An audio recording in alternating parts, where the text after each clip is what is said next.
Histoire vraie? Une fois, lorsque j'étais adolescente, vers mes 18 ans, j'ai décidé de sortir de la maison pour faire un tour à pied dans la ville. Ce jour-là, j'étais triste, je me sentais seule, incomprise, perdue. Et comme toute adolescente, j'ai mis mes écouteurs dans mes oreilles et je commençais à marcher en pleurant. Les rues étaient vides, pas de voitures, pas d'êtres humains, pas un seul chat dans la rue. La nuit commençait à tomber et je marchais, la tête baissée, dans une zone pavillonnaire où le calme était pesant. J'ai continué à marcher avec la musique à fond dans mes oreilles. Et là, j'aperçois de loin un homme. Cet homme me faisait des signes avec ses bras et il a commencé à me dire de regarder derrière moi. Au départ, je ne comprenais pas ce qu'il voulait, le monsieur. Mais j'ai décidé d'enlever les écouteurs de mes oreilles et de me retourner pour voir ce qui se passait derrière moi. Et là, je vois quoi? Je vois un monsieur juste derrière moi qui marchait doucement pour me kidnapper dans sa voiture de taxi. La voiture de taxi, je la voyais de loin.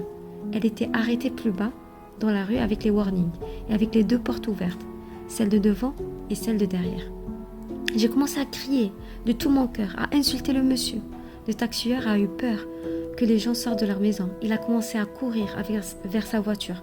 J'ai commencé moi aussi à courir derrière lui. Mais malheureusement, il a réussi à s'enfuir.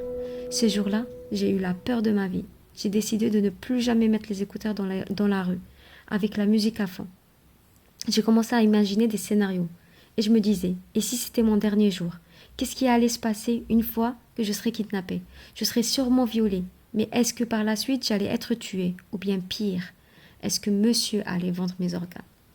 En rentrant à la maison, je n'ai pas pu raconter ce qui s'est passé à mes parents par peur de se faire engueuler. Mais avec les années, et en grandissant, et surtout avec du recul, je repense sans cesse à ce traumatisme. Mais cette fois-ci, avec de nouvelles questions.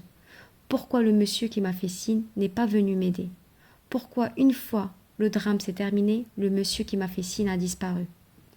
Enfin aujourd'hui, j'ai réussi à trouver des réponses à mes questions. Ce monsieur était juste mon ange gardien, sous forme d'un être humain. Grâce à lui, je suis en vie et j'en suis vraiment reconnaissante. Merci Dieu pour cette deuxième chance. Et vous, avez-vous rencontré un jour votre ange gardien?